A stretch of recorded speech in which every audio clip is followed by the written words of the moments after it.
გააძვირებს სურსათს დისტრიბუტორების პოზიციაზე გიყვებით რამდენიმე წუთში. საქართველოს განვითარების ფონდი, რომელიც ლიკვიდაციის რეჟიმში გადადის, აცხადებს, რომ 2025 წელს წინასწარი მონაცემებით 27 მილიონი ლარის მოგება მიიღო. პოლევის ნავთობტერმინალის შესაძლო სანქციების საკითხი ჩავარდნისთვის იყო განწირული, ამბობს ირაკლი კობახიძე, მისი თქმით, ევროკავშირს მიაწოდეს ინფორმაცია, რომ სასანქციო რეჟიმი არ ირღვევა. უკრაინის მოქალაქეებს uvizot საქართველოში ყოფნის უფლება 1 წლით 2027 წლის 24 თებერვლამდე გაუხანგრძლივდათ. ქორწინების სახლის ზღუდავდა ბულვარის მთავარ შესასვლელს სივრცით აღქმას. ბათუმის ბულვარში ქორწინების სახლს ანგრევენ. ადმინისტრაცია ამბობს, რომ ახალი შენობა ახალ ბულვარში ალტერნატიულ ლოკაციაზე აშენდება.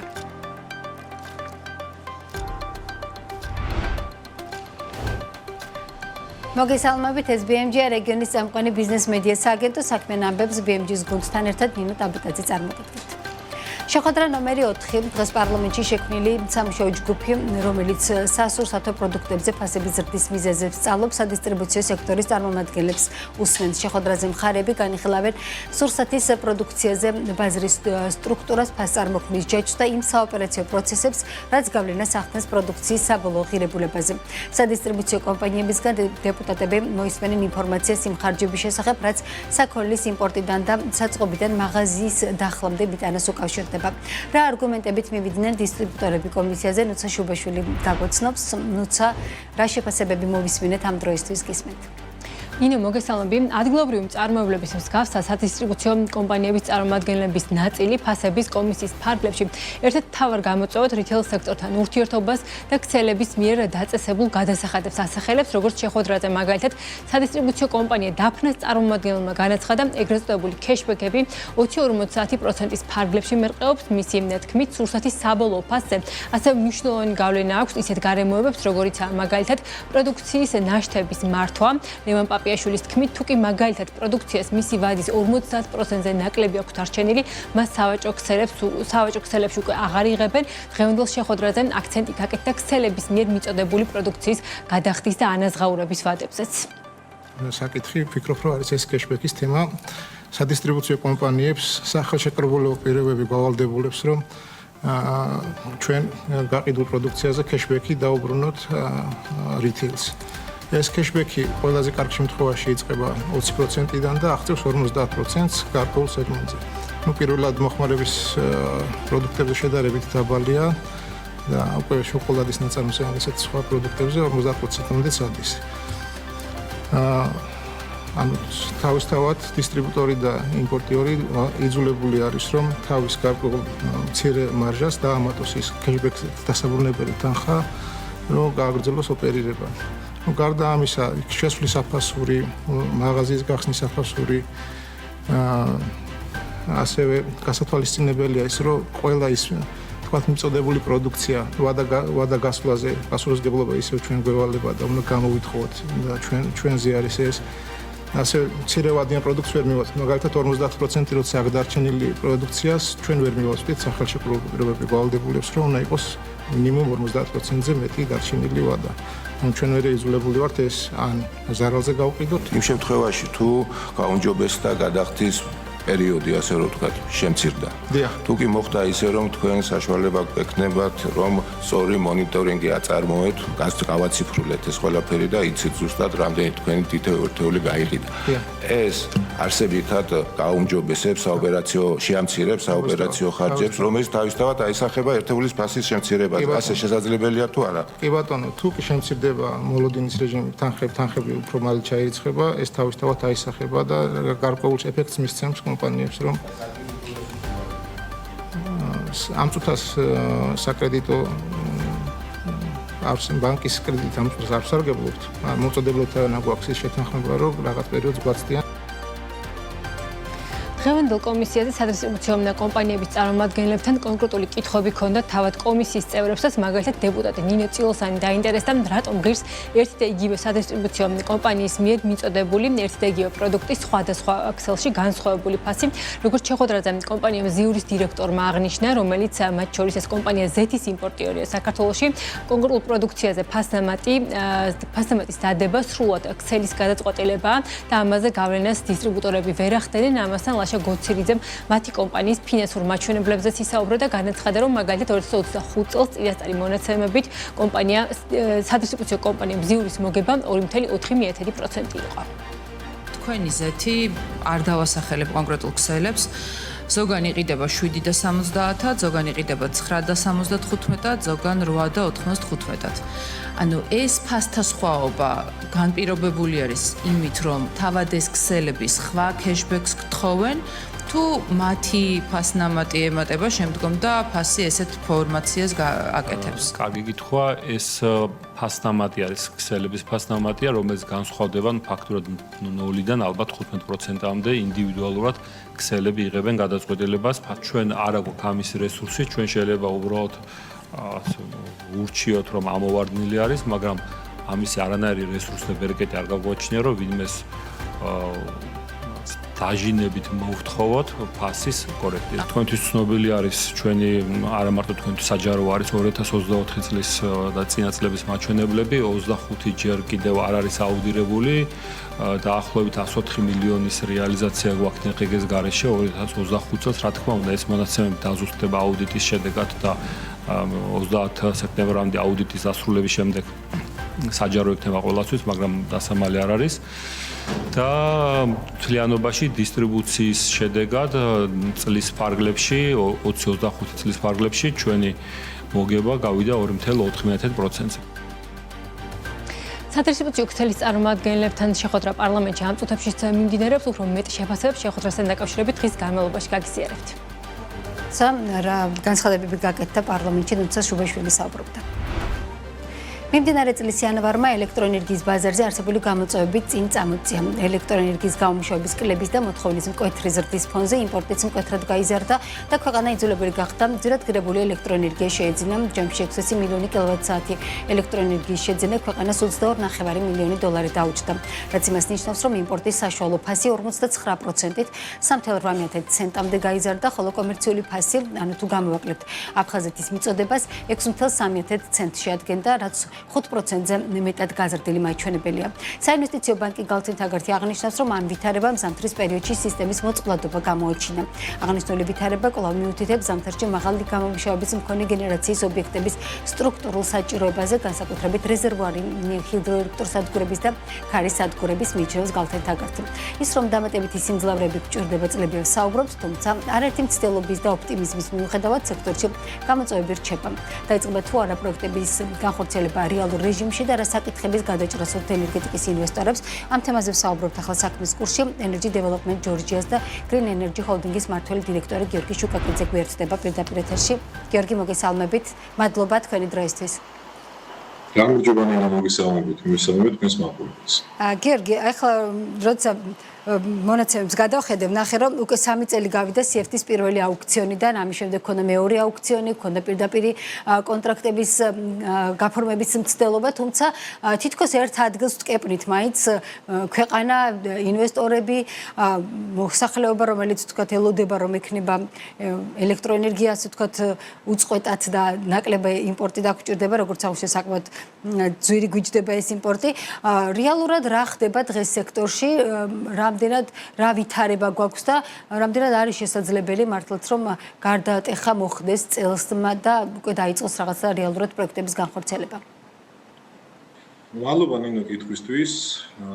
გეთანხმებით, სექტორში არსებობს პრობლემები.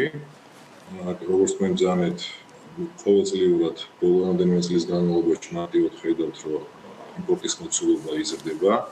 იმპორტის მოცულობის დასთან ერთად იმპორტის ფასიც იზრდება, შესაბამისად ამ ნაწილს როგორც კომერციული ღირებულება აქვს, ასევე პოლიტიკური ღირებულებაც აქვს და ცალსახად ამის გაცხადებული პოლიტიკა, რომელიც ენერგეტიკის მიმართულებით არსებობს, რომ საკუთარი რესურსით შევძლოთ იმპორტირებული ელექტროენერგიის ჩანაცვლება კარგია, მაგრამ რეალურად უამრავი გამოწვევა არსებობს დღეს ამ საკითხის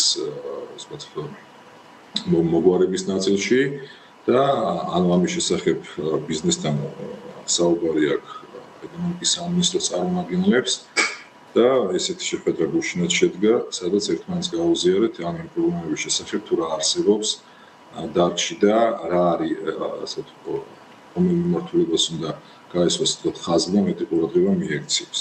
გიორგი, საინტერესო არის, როგორი რა პრობლემებს ასახელებთ ხოლმე თქვენ ამ შეხვედრებზე და ეკონომიკის სამინისტროს ხედვაც საინტერესო არის, როგორ ხედავენ ისინი იმ შემხვედრ ნაბიჯებს, რომელიც უნდა გადმოდგას სახელმწიფომ.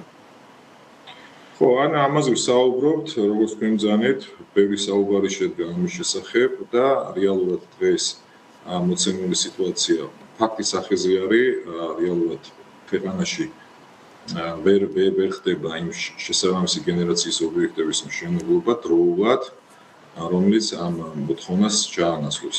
გულისხმობ მიმართულებას გავიმეორებ საკუთარი რესურსით იმპორტირებული ელექტროენერგიის ჩანაცვლებას. პრობლემები ბევრი არის, ერთ-ერთ დავასახელებ თქვა დროული გადაწყვეტილებების საჭირო არის ბიზნესისთვის და მკაფიო ასე ვთქვათ მონახაზები თუ რა წესით ვახდენთ ამ კონკრეტული პროექტის განხორციელების ეტაპებს. ეს მნიშვნელოვანი არის, რომ ნათლად ჩანდეს ყველა ნორმატიული აქტის შინაარსი და მოგვეთ დრო თუ რა დროში რა გამოწვევას უნდა უპასუხოთ თქვათ ბიზნესმა და რას უნდა ველოდოთ შემდგომში ხელისუფლების მხრიდან. ეს თამაშის წესები ასე ვთქვათ გამჭირვალე ერთ-ერთი მნიშვნელოვანი ფაქტორი არის. კიდე ხელის შემოფეხებელი გარემოება იცით რომ ზოგადად ქვეყანაში არსებობს მითები ჰიდროენერგეტიკის თუნდაც ნებისმიერი განახლებადი ენერგეტიკის მიმართულებით სხვადასხვა მითები თუ რა ზიანის მიმხენებელი შეიძლება იყოს ესა თუ ის სადგური და ამ მითების დანგრევისათვის აუცილებელია მეტი კომუნიკაცია და მეტი ინფორმაციის მიწოდება ზოგადად მოსახლეობისთვის, რადგან ესეთი პრობლემები აღარ წარმოიშოს და ინვესტორს არ უნდა უწევდეს მარტო ვთქვათ ბრძოლა მარტო დარჩენილი ბრძოლა რეალურად წამგებიანი შეიძლება იყოს ნებისმიერი პროექტისთვის ან გულისხმობ რომ ყველა ჩართული მხარე როგორც აღმასრულებელი ხელისუფლების ასევე ბიზნესის და ასევე მედიის მხრიდან ან მეტი მესიჯი უნდა მიეწოდოს მოსახლეობას რეალურად არსებული გენერაციის ობიექტის მშენებლობების საჭიროებისა. გიორგი, როდესაც საუბარი იყო გუშინ შეხვედრაზე, იქ ასევე ითქვა, როგორც ვნახე პრეს-რელიზში, რომ განვითარების ბანკთან დაკავშირებითაც მიიღეთ ინფორმაცია. რეალურად რამდენად გჭირდებათ ამ ტიპის ბანკის არსებობა ინვესტორებს? ანუ თქვენთვის მნიშვნელოვანი არის, რომ სახელმწიფო რაღაცა ტიპით თანამონაწილე იყოს ამა თუ იმ პროექტის? ალბათ ეს უფრო ამაზე მოკლედ ვისაუბრეთ და ეს საწყისი ეტაპი არის და მეტი კონკრეტიკა როგორც ესეთი ინფორმაცია არ მაქვს, იგეგმება ვიცით და აღნიშნული ბანკის არსებობა თქვათ მიზანშეწონილად მიმოჩნია ყველა ესეთი დიდი პროექტებისთვის, რომელიც ქვეყანაში რამოდენიმე გვაქვს, სადაც თქვათ equity partner-ის სახელმწიფო შეიძლება იყოს, ან ეს ცალსახად იმუშავებდა ჩემი გადასახედიდან, ან იმ დიდ პროექტების ნაწილში, როგორც ერთად ხუდანი გამახვანი, ნესკრა და ესეთი პროექტები, რომელიც დაახლოებით $1 მილიარდი ღირებულების არის თითოეული და აქედან გამომდინარე სახელმწიფოს ხარდაჭერა ამ ნაწილში ეს ბანკის სახით იქნება საინვესტიციო ბანკის თუ სხვა ნებისმიერი ესე ფინანსური რესურსით, რომელიც ეს თქვა თანაბარ პასუხისმგებლობას გაიზიარებს იმ პროცედურებზე, რომელიც ხელის შემშლელი არის თქვათ ობიექტის განვითარებისთვის, სასახად ვიქნებ იქნება კარგი და დადებითი. მოდით ვისაუბროთ იმაზეც, რა მოცემულობაც გვაქვს, იმიტომ რომ როგორც დასაწყისში აღვნიშნე, რამდენიმე აუქციონი ჩატარდა, გააფორმდა პირდაპირ მოლაპარაკებების გზითაც ხელშეკრულებები, გვაქვს ახლა როგორც ესე გვესმის ჭარბი პროექტები. თუ არის საუბარი იმაზე, როგორ შეიძლება რომ მოხდეს ამ პროექტების გადარჩევა და დარჩეს თქვათ ის რეალური პროექტები, რომლის განხორციელებაც მართლაც რეალურად იქნება შესაძლებელი, რომლის დაერთებასაც ქსელი ასე თქვათ შეძლებს. თქვენ როგორც ინვესტორს, როგორც წარმოგიდგენიათ კონკრეტულად როგორ უნდა მოხდეს არჩევა იმ პროექტებს შორის, რომელზედაც თქვათ წინასწარი რაღაცა ტიპის ხელშეკრულებები ან მემორანდუმები არის გაცემული. ხო, როგორც მე ვიცი, ანუ ჯერ მოლაპარაკების ეტაპზე არის ბევრი ესეთი პროექტი და დღეს არ არის თუნდაც იგივე CFD-ის აუქციონების შედეგად გამოვლენილ პროექტებზე ბევრ მათგანზე ხელი მოწერილი ჯერ, მაგრამ ნახეთ დიფერენცირება არის მნიშვნელოვანი. ქვეყნის მოთხოვნა რაც არის და ქვეყნისათვის მნიშვნელოვანი რაც არის, ან ცალსახად პრიორიტეტები უნდა იყოს, ასე ვთქვათ, დალაგებული თუ რა ტიპის სადგურები გვჭირდება და რეალურად ჩვენი ქსელი რეალურად მოთხოვნა რაც არის ქვეყანაში ამ ნაწილში, რომელი პროექტი პასუხობს რიგითობით, ვთქვათ, აი ამ გამოწვევებს. აი ესე ვფიქრობ, გადარჩევას ამ პროექტებისა რეალურად შედეგის მომცემი რომ იყოს. პირობითად ყველამ კარგად იცის ქვეყანაში რომ გვაქვს დაახლოებით უკვე თითქმის 10 თვიანი დეფიციტური პერიოდი წლის განმავლობაში, ადრე ენერგეტიკულ ზამთარს ვეძახდით მხოლოდ 8 თვეს, ეხლა აგვისტოსა და ივლისის თვეში რეალურად მოთხოვნა საგრძნობლად არის გაზრდილი და შესაბამისად, როდესაც იმპორტირებულ გაზზე მომუშავეთ უსადურის ჩართვა გიწევს ზაფხულის პერიოდში, ან ესეც იმპორტირებული გაზით წარმოებული ელექტროენერგია და ცალსახად ჩასანაცვლებელი არის ქვეყანაში წარმოებული რესურსით.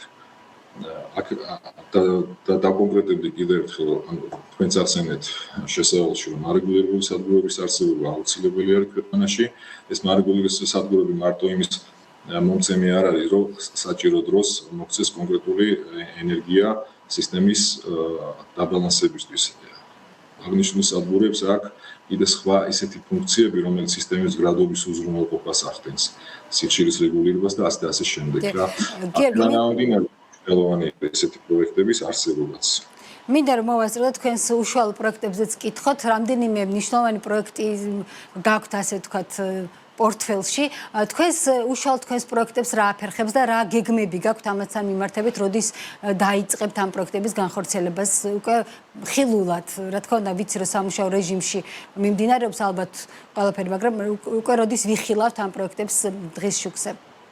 ჩვენ გვაქვს როგორც იცით პორტფელში როგორც ჰიდროენერგეტიკული მიმართულებით პროექტები, ასევე სხვა განახლებადი ენერგიის პროექტი, როგორც არის ქარი.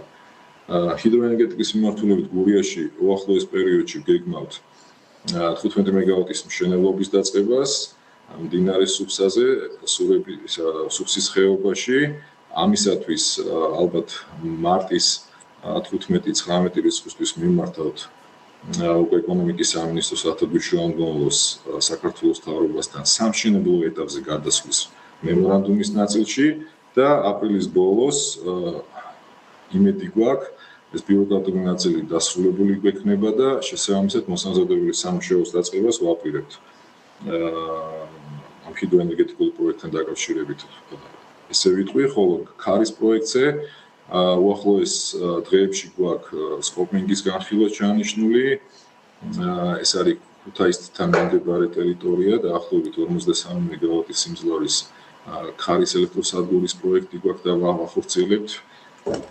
ეტაპი არის შინაარსობრივად კვლევისა და სანებართო პროცედურების ეტაპი და ვფიქრობ ამ ნაწილშიც დროულად არ იქნება შეყოვნებები ასეთი ბიუროკრატიულ ნაწილში და ამასაც დროულად შეძლოთ რომ დავიწყოთ გეგმის ნაწილში ვფიქრობ რომ მომავალ წლის გაზაფხულზე დავიწყოთ ამ პროექტის განვითარებას.